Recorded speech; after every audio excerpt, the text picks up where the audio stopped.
જામનગરના લાલપુર અને ખંભાળિયા બાયપાસ વચ્ચે આવેલી આશીર્વાદ હોટેલ એન્ડ રિસોર્ટ ખાતે ગરબા ટાઉનના નામથી ભવ્ય નવરાત્રી મહોત્સવ ચાલી રહ્યો છે। ભાવિન સોની, હર્ષ સોની, ડીજે નિમિત, ડીજે અનિકેત, પરેશ વારા, ડીજે કિશન, એન્કર સિમરન અને દીક્ષિત સહિતના કલાકારો અને ડીજે આર્ટિસ્ટ દ્વારા આ નવરાત્રી મહોત્સવનું આયોજન કરવામાં આવ્યું છે, જેમાં દરરોજ હજારો ખેલૈયા યુવક યુવતીઓ રાસ ગરબાનો આનંદ માણી રહ્યા છે। ગરબા ટાઉનના નામના આ નવરાત્રી મહોત્સવની વિશેષતા એ છે કે અહીં દરરોજ અલગ અલગ થીમ પર રાસ ગરબા ઉત્સવ ઉજવવામાં આવે છે।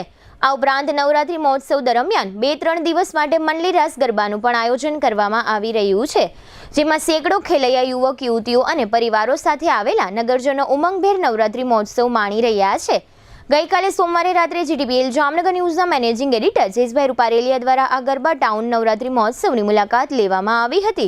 આ તકે આર્ટિસ્ટોના ગ્રુપના મુખ્ય આયોજક એવા ભાવિન સોનીએ ગરબા ટાઉન નવરાત્રી મહોત્સવ અંગે આપેલી વિગતો પ્રસ્તુત છે।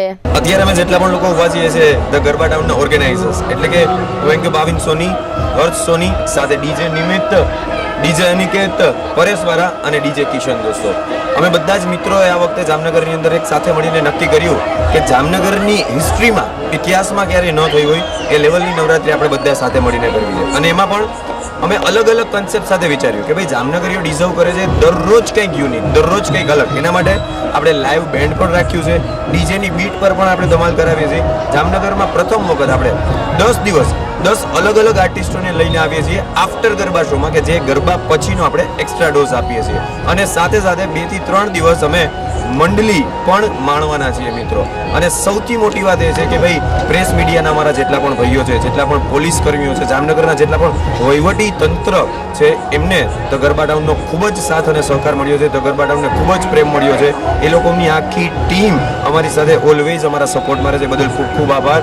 અને સૌથી મોટો આભાર જો કોઈનો માનવાનો હોય તો એ છે જામનગરની પ્રજાનો, કે જેને આ વખતે ગરબા ટાઉનને અઢળક પ્રેમ આપ્યો છે। અને દરરોજ હાઉસફુલનું બોર્ડ અમારા બોર્ડ પર લગાવવું પડે છે।